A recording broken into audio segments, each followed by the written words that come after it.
Hello, and welcome to another episode of Disruptive Dental Science. I am Dr. Sabiha Bunek, CEO and President of the Dental Advisor. Today, we have the pleasure of talking to Dr. Jennifer Haddad, and I don't know how we have not met sooner, but I just connected with her this morning, and she is someone I wish I had known my entire journey and her journey into dentistry because she's super knowledgeable. She's working in practice, she's raising a family, and she's working with some of the best mentors and colleagues that I know, and I'm super excited to have her on today. And she's going to be, her motto is less dentistry is the best dentistry. And I think that's just one of the best mottos to have. So welcome, Jennifer, Dr. Jennifer Haddad. We're excited to have you. Thank you so much for having me. I've been so thrilled to do this. I've been looking forward to it. And most importantly, I get to connect with someone like you who is literally someone I look up to, just so you know, now that I know all about you. There's so much that you and I can share, and there's so much for me to learn and to learn from you as well. But I love being able to, share each other's kind of knowledge and give back to the dental community in general. There's, like I said, a lot that we can always do to improve, a lot to help each other and one another. So this is an awesome opportunity. Happy to be here. We actually did our own podcast. It seemed like early morning because we were just talking. And all the people that we know, there's so many familiar people that we know, like, Dr. Abdi, and he's a great friend and colleague of mine who does wonderful, beautiful dentistry. And you had the pleasure of working with him. And also you went to USC and got to work with Dr. Pascal Magne. So tell me a little bit about your, it seems that you're following more of the biomimetic dentistry approach. So tell us a little bit about how you got into that, your experiences with his teachings, his program, and where you're at now. So I was so blessed to be able to get into biomimetic dentistry. Really through dental school is where I learned a lot about biomimetic dentistry, and that's where I was originally introduced to Dr. Pascal Magne. He was doing research back at USC. He was a faculty member there. And so the funniest thing is I'll never forget, I actually got introduced very early on into my career, actually day one, my first day of dental school. Okay, you don't know anything. No way.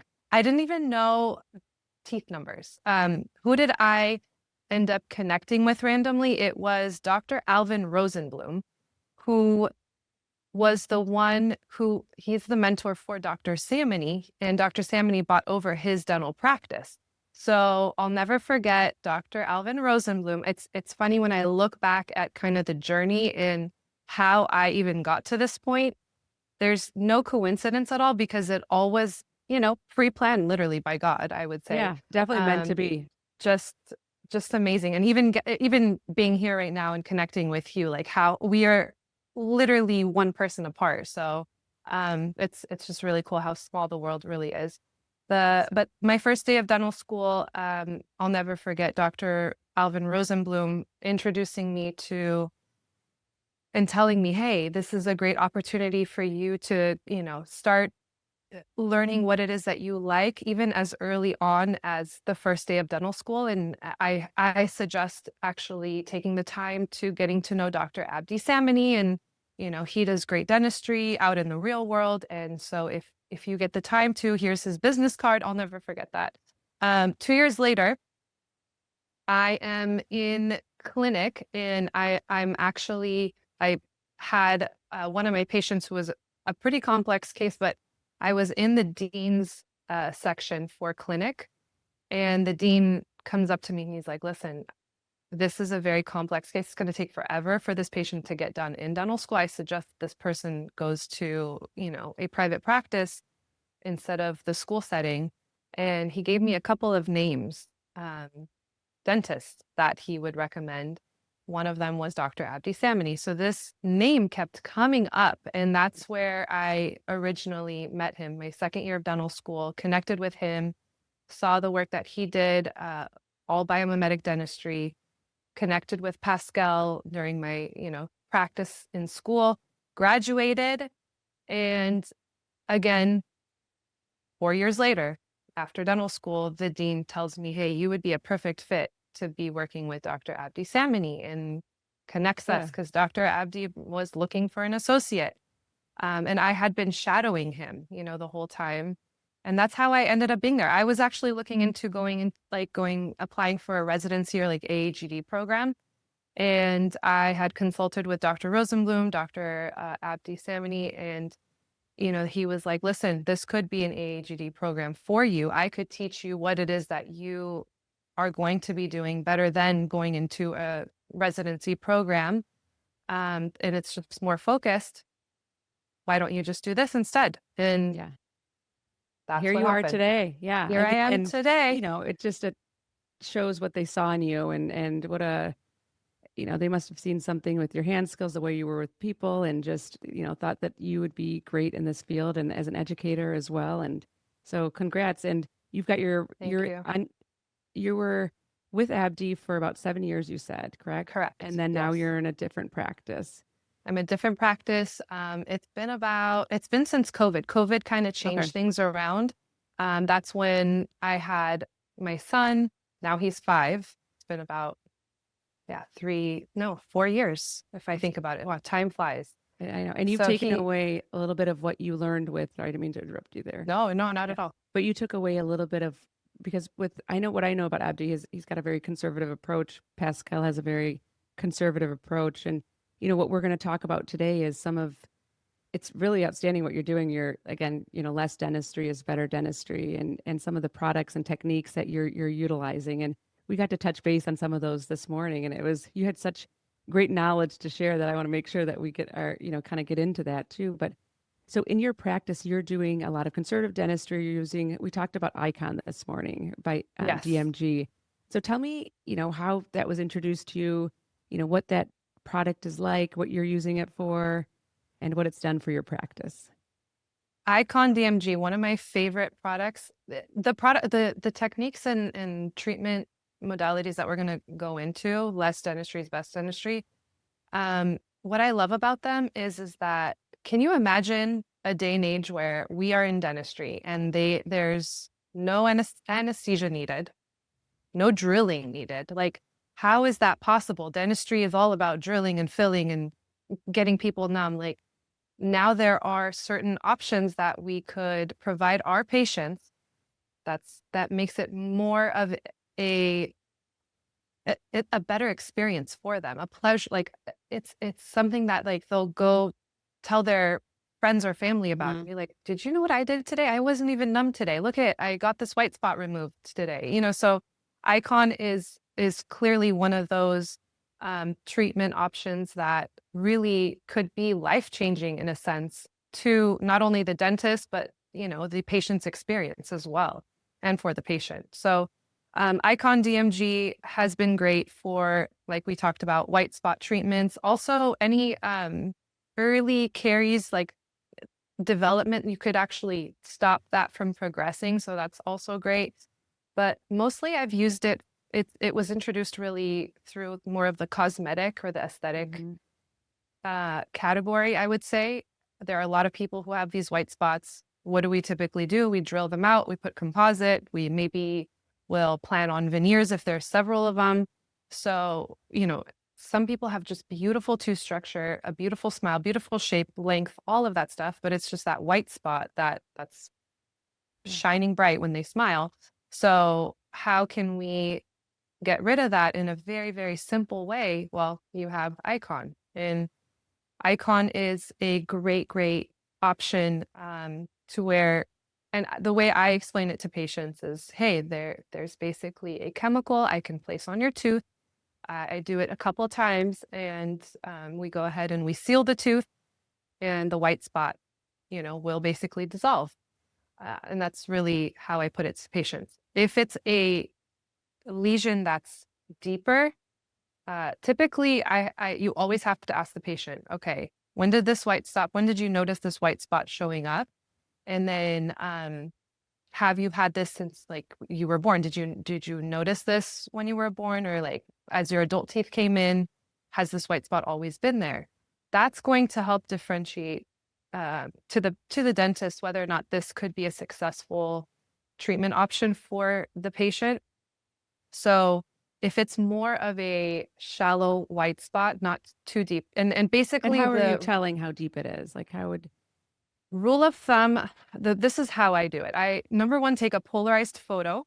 That gives you more, you can get a clear picture of like how extensive that lesion is. But most importantly, I actually take a curing light or a light source, put it behind the tooth, and you can see how deep that white lesion is, that decalcification. Okay, so that's great tip. Yeah. yeah, so that's a huge way that's helped me. And right away, just doing that alone, I will tell the patient, hey, this looks pretty deep, or this looks like it could, work with the icon treatment. So let's try it out. Let's do it. But the biggest thing is that icon works, and it's effective for lesions that are up to a third of the dentin. So anything past that is you're going to need to drill a little bit, so that you could cover that white spot up. So that's really really the depth is the biggest part that you're looking, because I've done some cases and it's been mixed. Like the first case I did was excellent. It was so easy and it looked really good. And there was, one along the way that maybe didn't give me the result, but really it sounds like, as you're looking at it, depth of it is definitely, and also kind of the origin. Has it been around for a long time? Exactly. Those are two key things that I would suggest dentists to always basically checklist, and that'll help determine whether or not this is going to be a treatment that's going to be successful or not. Because listen, there are so many different tools and there are so many different treatment options in dentistry, and you kind of have to gauge what's going to work, what's not going to work, pros and cons of each. This could be such a great treatment option because then you're like, hey, I don't need to get you numb. I don't need to drill anything. But you also want to be realistic with the patient. If you notice that it's a deep lesion, you're going to say, listen, I could try this out, but it looks like I'm going to have to drill a little bit because this lesion looks much deeper than what this could achieve. And with Icon, you typically want to do up to 3 applications, right? Minimally, I would say, no more than 7. And that's something I learned from Dr. Eric John. He is the key speaker for DMG Icon. He's great. If you follow him on Instagram, you'll learn a lot. But I actually met him through the dental symposium that I am a part of every year. And he came and gave us a lecture on that. And at the LA symposium, I think Abdi's going to try to get me out there next year. And so it's interesting you're talking about dental conferences because one of your, you just talked about Pascal as well. And I'm the president of the Society for Color and Appearance in Dentistry. And we just had a meeting in Miami about a week and a half ago. And one of our speakers was your ceramist, Sam Alawi. And he brought Dr. Raz with him and they did a great lecture. So, I think we're kind of getting the same types of lectures. And again, I don't know how we have not connected or met, but I it was cannot believe we haven't connected or met. Yeah, this is like my dental family. You're talking about my dental family. It's just, it's crazy. It's crazy. Well, I'm super excited that we've made the connection now.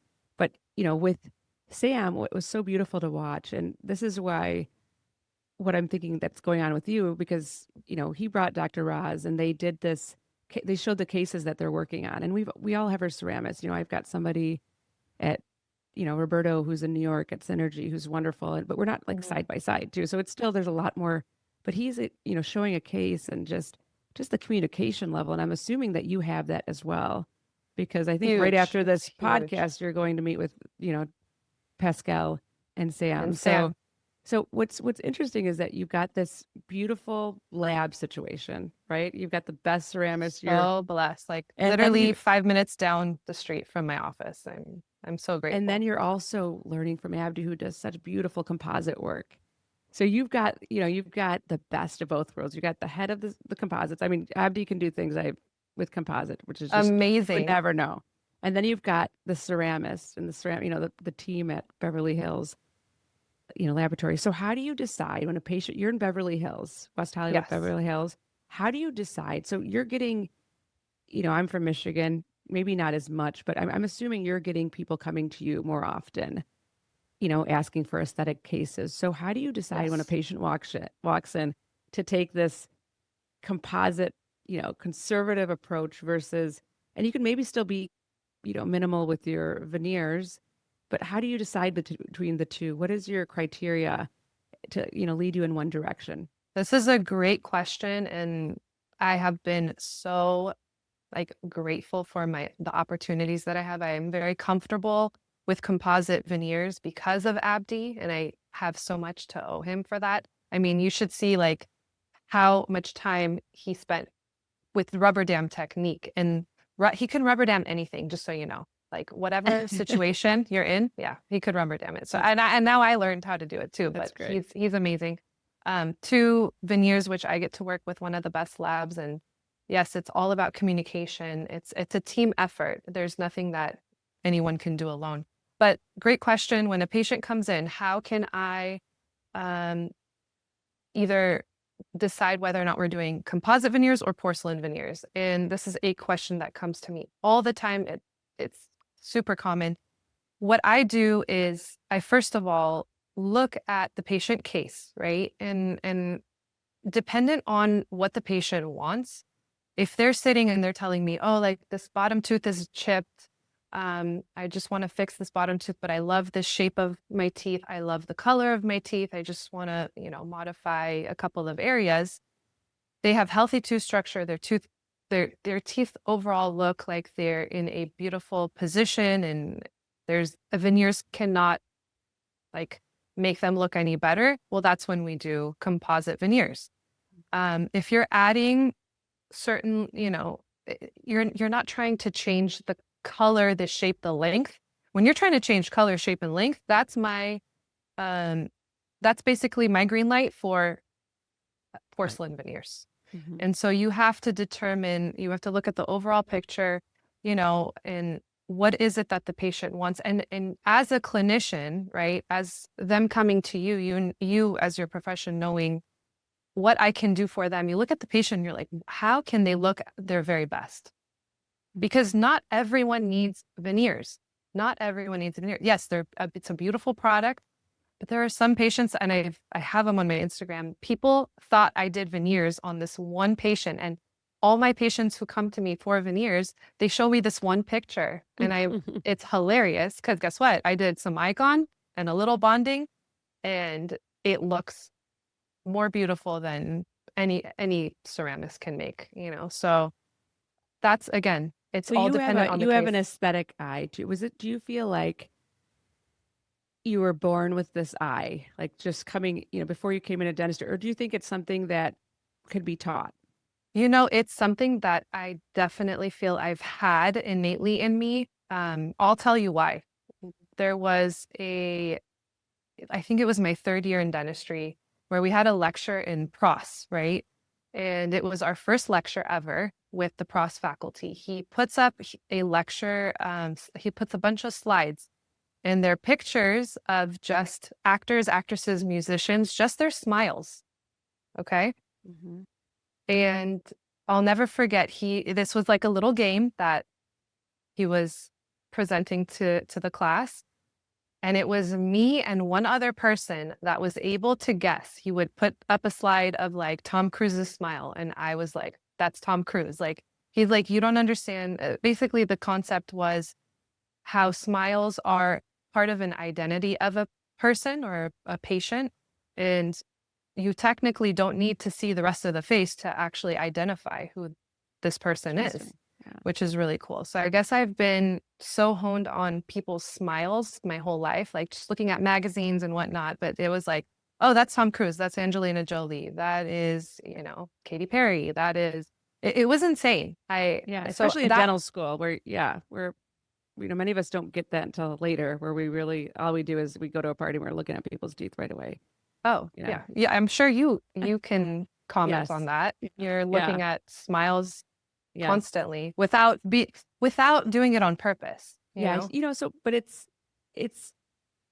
just trying to think about our listeners here too, because you've been fortunate enough, and I've been so fortunate enough too, to have some of these great mentors in our life. And, are there, sometimes you don't have that mentor to show you how to lay, but have you ever, but there is something that recently came out too in the last year. And I did a case report on it with, it was the Filtech matrix. So Mhm. Have you seen 3M's Filtric Matrix where you don't have to be great at the hand skills, but it kind of you take a scan and it mocks up a template for you.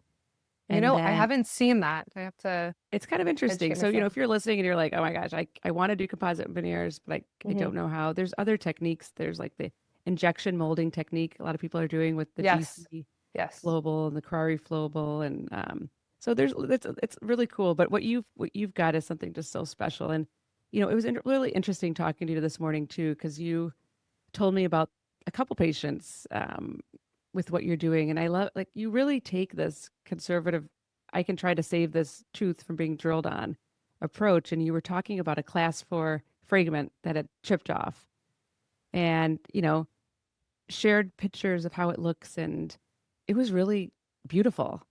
So can you tell them a little bit about what had happened? And, you made such a life-changing procedure for the patient without, again, having to do any drilling or, Nothing much. nothing Yeah. much. I mean, it's remarkable. It's one of my favorite things in dentistry. It's why I am passionate about what I do, because we have this ability to help people in a way that no one else can. And I think a bunch of everyone out there, whatever it is that you like to do in dentistry, you could do it too. That's the beauty of it. This is not a secret. This is not something I have a special skill or talent for. Kind of going back to what you were saying, like if people are interested in learning composite veneers, guess what? It took years of practice for me to get to getting comfortable. Yes, I think you have to have a passion for what you're doing. That's what I have, but I'm constantly trying to learn, constantly trying to get better. I'm constantly learning from others, and I mean, I could share my journey of who I've learned from, how I've learned, the courses I've taken, the lectures I've seen, even my practice, and even to this day, I'm looking at. It's never good enough. I'm looking at photos, and I'm like, okay, how can I improve this next time? Like, so that's kind of what I think everyone has to go through to get better and better and better, because I don't think you can ever be good enough. That's the fun part of being a dentist, is that you're constantly learning. Now, going back to class 4, the patient randomly got connected to me through someone that I had known a couple years ago. They happened to call me. They were like, "Hey, I'm at this camp, and one of my students just broke her tooth, and she went to another dentist, and they said that she's going to need a root canal and a crown." And so I told them, I asked them, I'm like, "Do they have the piece?" And they're like, "Yeah, they do. And they have it in milk." And I'm like, "Oh my God. Okay, Perfect. please don't do anything. Don't, like, have them come to me. I will do this for them free of cost. Like, Wow. I want to try this out." There's always that's how these cases end up with me. It's like I am trying it out for you when I believe in it so much that I'm like, I know it's gonna work because I've done it before several times for other patients. But at the same time, when people hear that I could do this, they're kind of skeptical. Like, really? Like, everyone else told me this. So Right.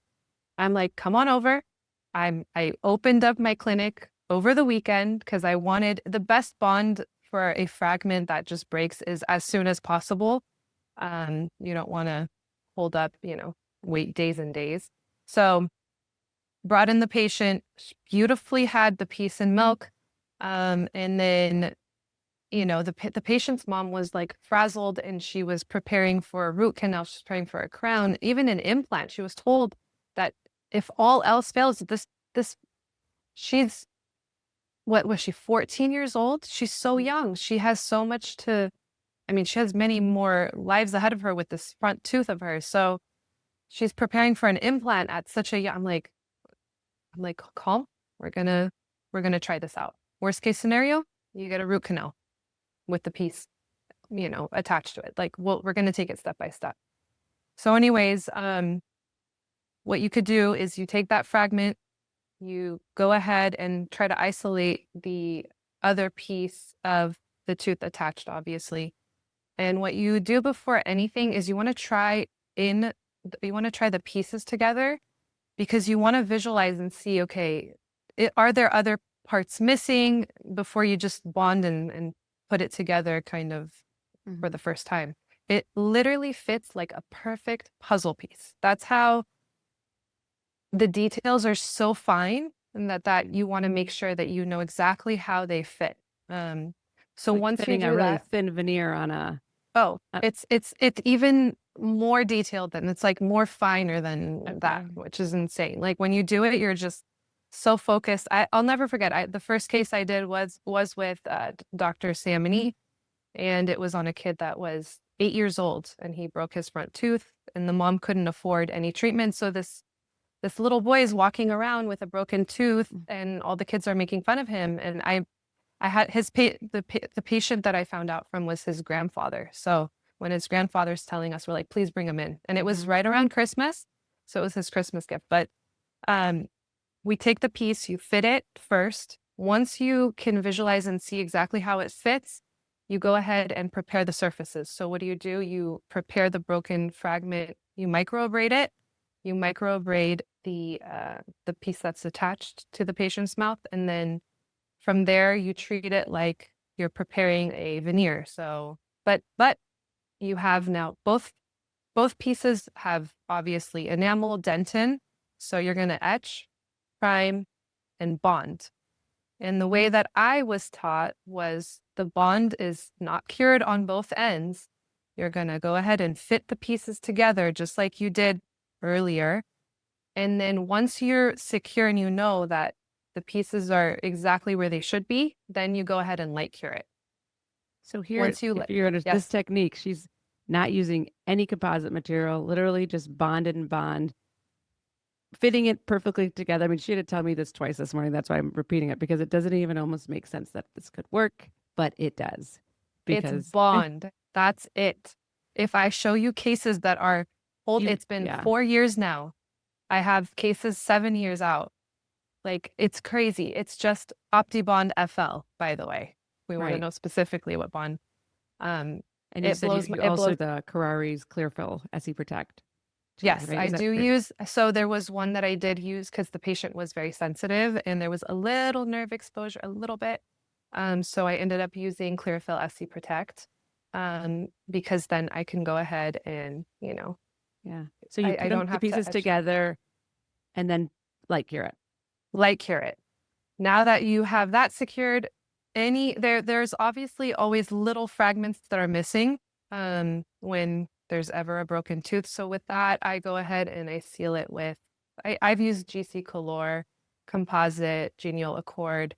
I've used Flowable if it's a very small area. And I love to use the Genial Injectable for any little voided areas, but that just helps to reinforce that area, kind of seals the areas that are missing little fragments, makes it a whole tooth again, polish it. And then what you do is you want to check the patient about 4 to 6 weeks later just to see how they're doing. One thing that you have to let the patients know when there's a trauma like this is, hey, this could need a root canal.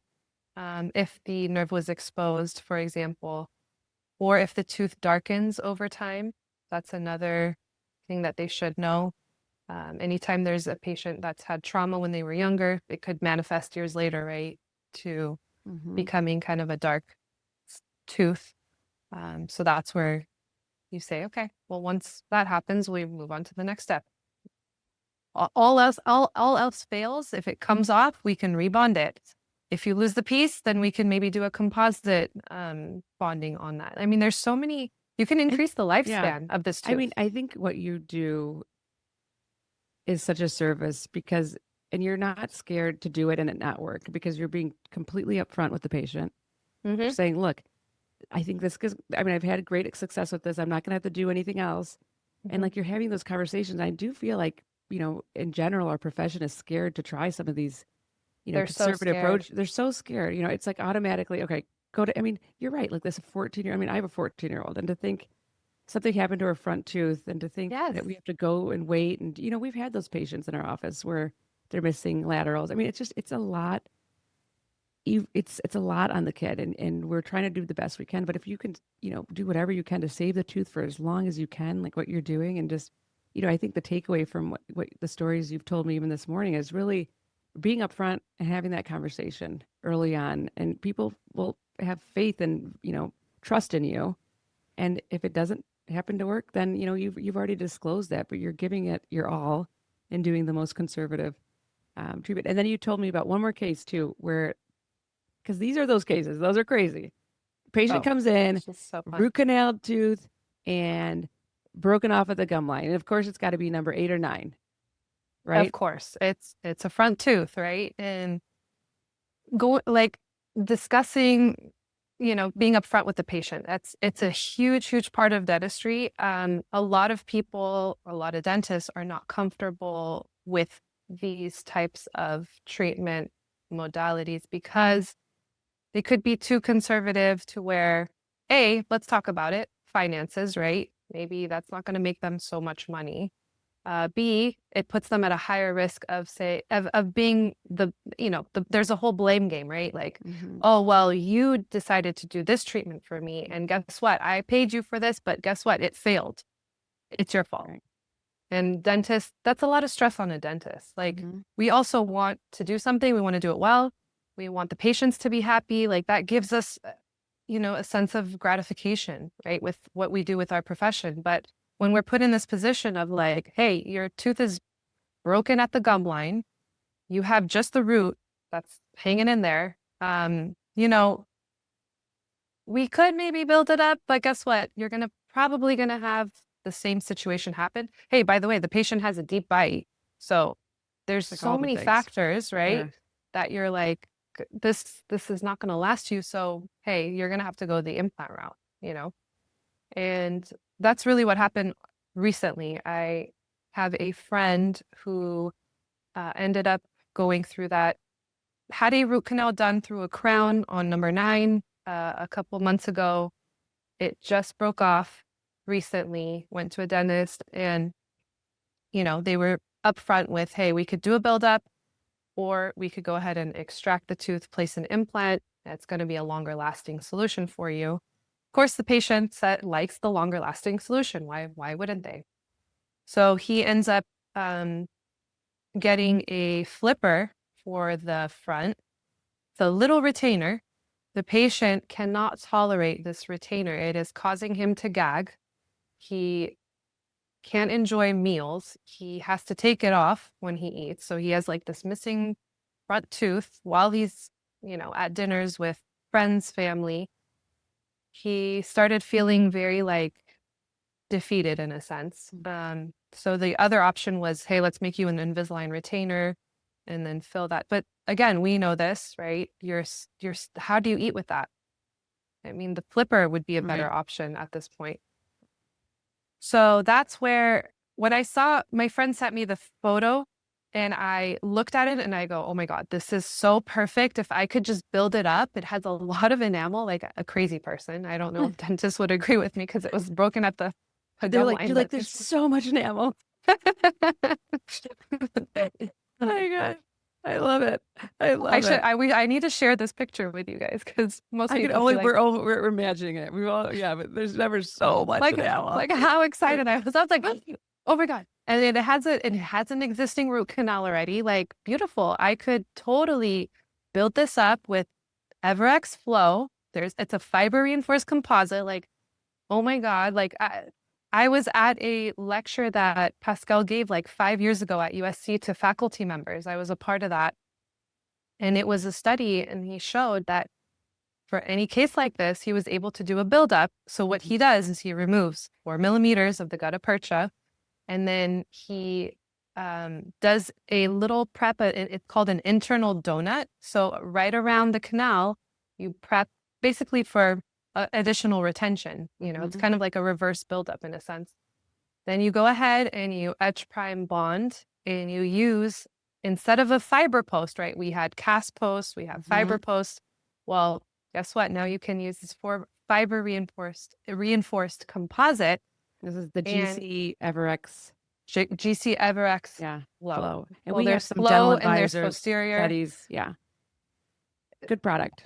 It's been one of my favorites. I've been using it. And I actually I did mention to Pascal recently, I was like, hey, do you think we can like do bondings with Everx Flow? Like, can we study that? So that's a research that we're The going to be. nice thing about this flowable too is it doesn't slump. So if you're, I mean, it's really interesting product to think about. But we've got, like I was saying, we've got some dental advisor studies on it and some reports too that if you guys ever want to look at. But it's a great product. But you made that 4 millimeters into the canal, made a Yes. little donut, and then did like a backfill.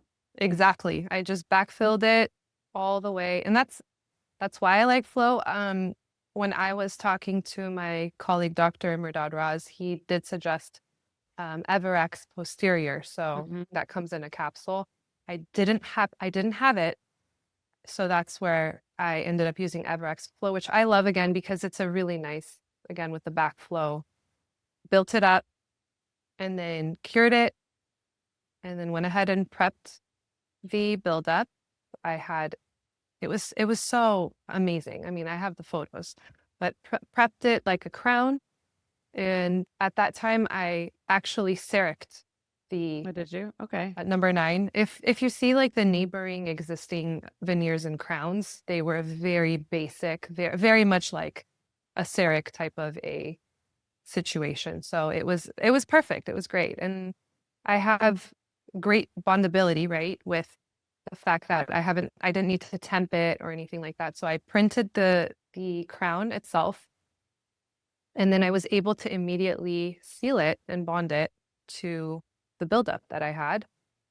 So you And there you milled go. you milled a crown. I milled it. I milled the You milled crown. it, and then that same day the patient's leaving with something that still lasted too. So, you know, if you're, it's dentists like cool. Dr. Haddad that give us a good name, truthfully. So, you know, The patient was amazed. He's like, Yeah. what is this? Wow. Awesome. I didn't know you can do that. Like, he saw me even working on shaping, the number 9 and glazing it and staining it and polishing. I mean, just doing all that, which is really fun and cool, because that's the art part that can come out. I recently had taken a course too with Pascal. It's a CAD/CAM course in regards to how to finish, the onlays, the crowns, the veneers. So that was really helpful. Just additional techniques to make it look even more like it's like lab fabricated, Yeah, I feel like everything you probably touch looks like it's less. Nothing about you seems basic to me at all. I can promise you. So the hard part would be like seeing what you call basic crowns, No, and then you have to try to trust mimic me. basic. That would be the hard part, I bet. But again, Jennifer, like what you're doing is awesome, because not everybody talks about these things, but there are situations where it's a front tooth that has a psychological component to it. We have people, and they might not be ready to jump in and get an implant. They need time to digest that. Maybe they're traveling. Maybe they're, there's so many things that we don't realize that are going on in a person's life. And when we're like, there's such an emotional attachment to your teeth, and I remember Huge. it's huge. And people, you have to remember, like, losing a tooth. We tell people they're losing teeth, but there's a moment of like, this could put you in a little bit of a depression. I mean, it's so hard. And you always have to put yourself in the patient's shoes. And I think you're doing the right kind of dentistry. I think, it's going to be awesome to see. I mean, you're still early in your career, and you're so far beyond so many of us with what you're doing. And if you have, I went onto your Instagram. You can look up Jennifer Haddad on Instagram and look at her webpage. She's got just beautiful work, and she's doing, again, both the composite, the conservative approach, and also doing some beautiful work with with Sam and the lab and Pascal. And it's just, hats off, kudos to you. I mean, there's so much more to learn to do to improve. My Instagram doesn't have half my cases on there. Like, yeah, I know. You know what? She has more than I do, and I've been doing it for longer. So I'm like, you know what? We're always our biggest critics. What you're doing, what you're putting out there is just beautiful. And I just want to thank you for coming on today. So thank you, everyone, for listening. Thank you, Dr. Haddad, for taking time out of your day. I know you've got a meeting with Pascal and Sam right after this. So thank you for taking time. And if you like any more information, most of the products you talked about, we do have evaluations and research reports at the Dental Advisor. So please log on to dentaladvisor.com, look for those reports. Until next time, It's been great. So thank you again. Thank you so much for having me. I'm so happy we connected. And until next time, you guys. Yes. Thank you. Thank you.